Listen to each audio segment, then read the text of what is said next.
This is Democracy Now!, the Quarantine Report. I'm Amy Goodman with Juan Gonzalez. The Washington NFL team, whose name and mascot have been a slur against Native Americans for nearly 90 years, announced Monday it's changing its racist name, facing mounting pressure from corporate sponsors. The decision is a hard-fought victory for Indigenous activists who for years have demanded the team remove the R word from its name.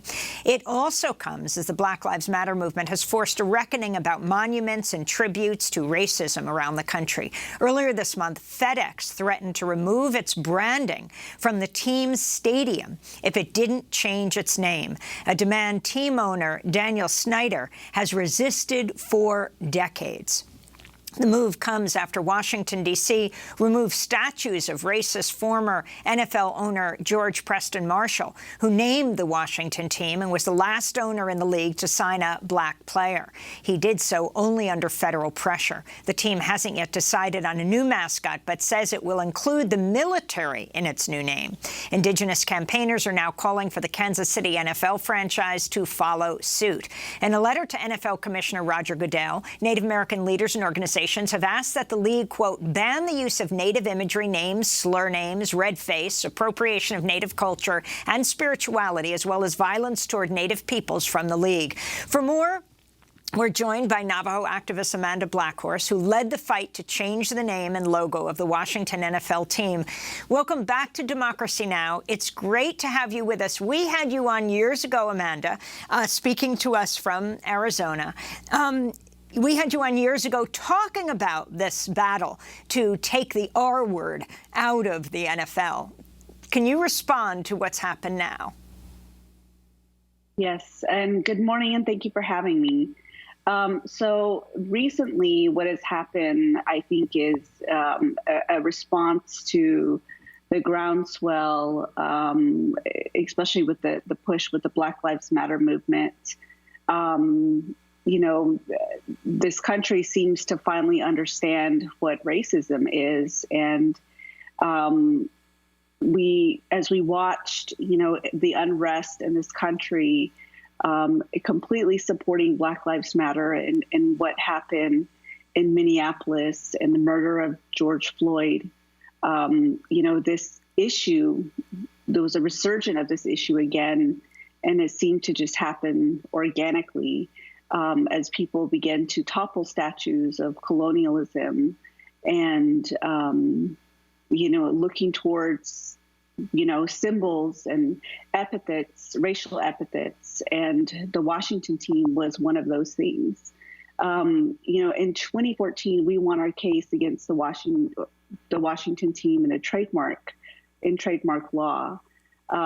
Since then, we lost our case in 2017. In an indirect ruling in the Supreme Court. And so since 2017, our case has kind of been dormant, just been there. It hasn't, you know, nothing has really happened as far as this movement goes. Of course, we've always put pressure on the team. But, you know, what's been happening in this country really brought this up and brought up this new resurgence of it.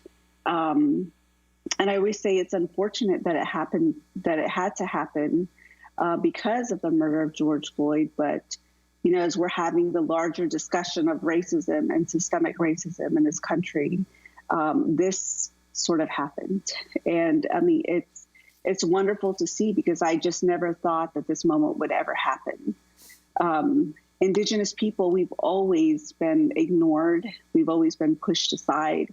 The more that we have fought, the more that we have protested, it seems like Dan Snyder of the Washington team dug his heels in even further and got more aggressive with us, sued us in court, made that statement that he will never change the name. You can put that in all caps, is what he said. And, you know, that's how we've always been treated. And we've been fighting this for decades and decades. And so what we have here Amanda, now is finally the owner finally fell to the pressure of his investors.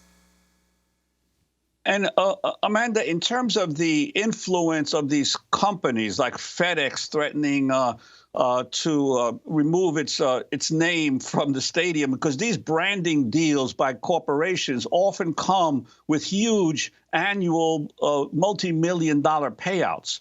So Snyder was actually facing not only the wrath of the public, but potential huge financial distress. Could you talk about this impact of these corporations finally deciding that because of the Black Lives Matter movement that they had to make public stances? Yes.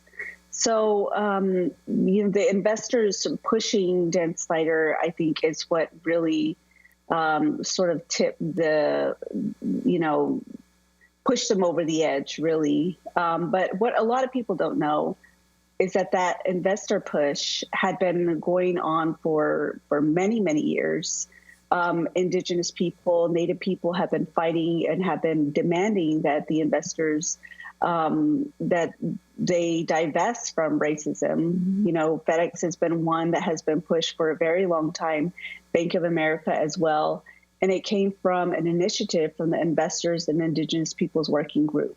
So this is not just something that FedEx decided all of a sudden. They had a change of heart and wanted to push Dan Snyder to do this. Indigenous people have been pushing them for many, many years. Suzanne Harjo can attest to that as well. But I think that's what, pushed him eventually to make that change. And I think that just shows you how much money, how powerful money is in this industry. It's all about money. Like I said, we've done everything. We've protested. We've gone to court. We've done all of these things. And it was, at the end of the day, the movement in this country and money that eventually, made him do his thorough review. But we're not out of, he's not done. We're not done with this, because Dan Snyder has talked about how he wants to rebrand, and the coach of the team as well has talked about rebranding to something that honors Native Americans and the military. So that's very problematic to me. And in their statement yesterday, they did not make it clear that they are going to rebrand without any Native imagery. All they stated was that they were going to retire their name and their logo.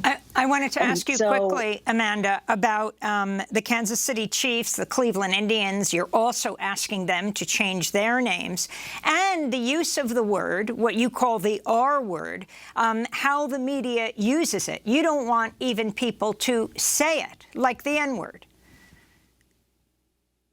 Yes, that's correct. We don't want people to say it. We don't want people to spell it out on social media. And what we're seeing now is the media just going wild with the name. And it's all over. People are saying it over and over and over again. And for us to hear it is like, it's just, throwing salt on the wound over and over to Indigenous people.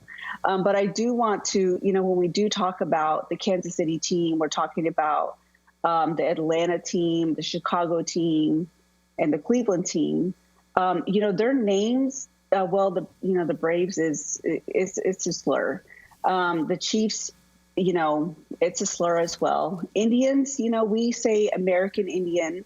But it's the way that it's used. The terms, the Indian word may not necessarily be a racial slur, but if it depends on the context of it. And so that's why, as I was saying earlier with Dan Snyder, we're hoping that they would rebrand without any sort of Native imagery. If he called his team the Warriors, they will still attach Native American imagery onto that, and it will still be harmful to Native people. It won't be a win at all. It's just perpetuating the cultural appropriation and stereotypes of Native people. Well, Amanda Blackhorse, we want to thank you so much for being with us, Navajo activist who has led the fight to change the name and logo of the Washington R word. And all the best on the birth of your child. We wish you the very, very best. Thank you.